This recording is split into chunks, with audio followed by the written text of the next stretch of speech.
Endoscopy এবং কোলোনোস্কোপিতে যাবার আগে রোগীদের পক্ষ থেকে আসলে এই যে প্রিপারেশনের কথা বলে থাকি, সেটির জন্য কি কি প্রয়োজন হয়, কোনো পরীক্ষা নিরীক্ষার প্রয়োজন হয় কিনা? এন্ডোস্কোপি কোলোনোস্কোপির জন্য প্রিপারেশন দুই ধরনের। একটা প্রিপারেশন হলো আপনি যে রাস্তাটা দেখতে চাচ্ছেন সেই রাস্তাটা তো ফুড অথবা স্টুল বা পায়খানা থাকলে তো আর আপনি দেখতে পারবেন না। আপনি যদি এন্ডোস্কোপ করতে চান আপার জিআই, তাহলে আপনার রোগীকে একটা নির্দিষ্ট পিরিয়ড না খেয়ে রাখতে হবে। কারণ আপনি ভাত খেয়ে তারপর আপনি এন্ডোস্কোপ করতে গেলেন, আপনি তো ভাতেই দেখতে পাবেন, তাই না?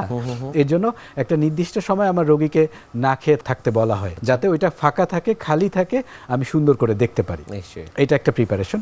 আর আবার কোলোনোস্কোপির ক্ষেত্রে লার্জ কোলন জুড়ে স্টুল বা পায়খানা থাকে, এই পায়খানাটাও তো ক্লিয়ার হতে হবে। পায়খানার মধ্যে দিয়ে আমি ক্যামেরায় কিভাবে দেখবো? এই জন্য আমাদের রোগীকেও আমরা একটা নির্দিষ্ট প্রিপারেশনের 3 দিনের প্রিপারেশন বা একটা প্রিপারেশনের মধ্যে দিয়ে নেই, যে এই প্রিপারেশনের উদ্দেশ্য একটাই, যাতে সব পায়খানাগুলো ওয়াশ আউট হয়ে গিয়ে একেবারে পায়খানা না থাকে, যাতে আমি ক্যামেরায় সুন্দর করে দেখতে পারি। এটা একটা কোলোনোস্কোপের ক্ষেত্রে প্রিপারেশন।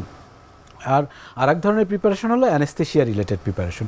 যেহেতু আপনি এখানে প্রয়োজনে অ্যানেস্থেশিয়া দেওয়ার দরকারও হতে পারে, সেই ক্ষেত্রে আপনার প্রিপারেশন থাকার জরুরত আছে। প্রত্যেকটা রোগীই কিন্তু এক একটা নতুন আবিষ্কার।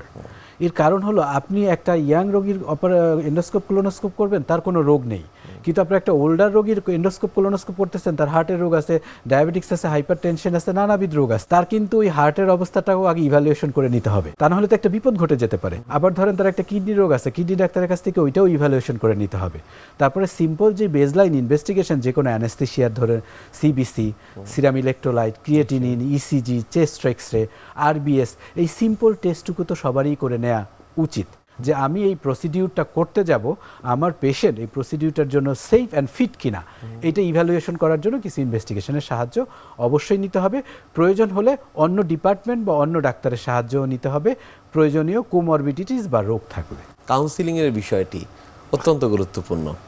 এন্ডোস্কোপি এবং কোলোনোস্কোপি করার সময় কিংবা তার আগে সেই কাউন্সিলিংয়ের বিষয়টি কিভাবে করে থাকেন, এবং এই যে অ্যানাস্থেশিয়ার কথা বলছিলেন, অনেকে যেটি ভয় পান যে ব্যথা পাবেন কিনা, সেই বিষয়গুলো আসলে কিভাবে রোগীদের সাথে আপনারা কাউন্সিলিং করেন? আমি ডাক্তার হিসেবে আমার একটা ব্যাপার মনে হয় কি, আমাদের চিকিৎসকদের বক্তা বা কাউন্সিলর হওয়া খুবই প্রয়োজনীয়। আমি তার উপরে কি করতে চাই, সেটার আউটকাম কি, সেটা করলে কি হতে পারে, না করলে কি হতে পারে, এবং এটার কোনো বিকল্প আছে কিনা, এইটা জানার কিন্তু পুরো অধিকার তার আছে। এই জন্য আপনি একটা এন্ডোস্কোপ করেন বা কোলোনোস্কোপ করেন, যেটাই করেন না কেন, করার পূর্বে আপনি আপনার পেশেন্টকে সম্পূর্ণ কনসেন্ট বা অনুমতি নেবেন, লিখিতভাবে নেবেন, মৌখিকভাবেও বলে নেবেন, প্রয়োজনের সাথে আরেকজনকেও রাখবেন, যে আমি এই কাজগুলো করতে চাই, আমার উদ্দেশ্য এইটা, আমি এটা ডায়াগনোসিস করতে চাই, এই রোগটা নির্ণয় করতে চাই, এইটা করলে আপনি এইভাবে বেনিফিটেড হবেন, না করলে আপনার বিকল্প এটা হবে।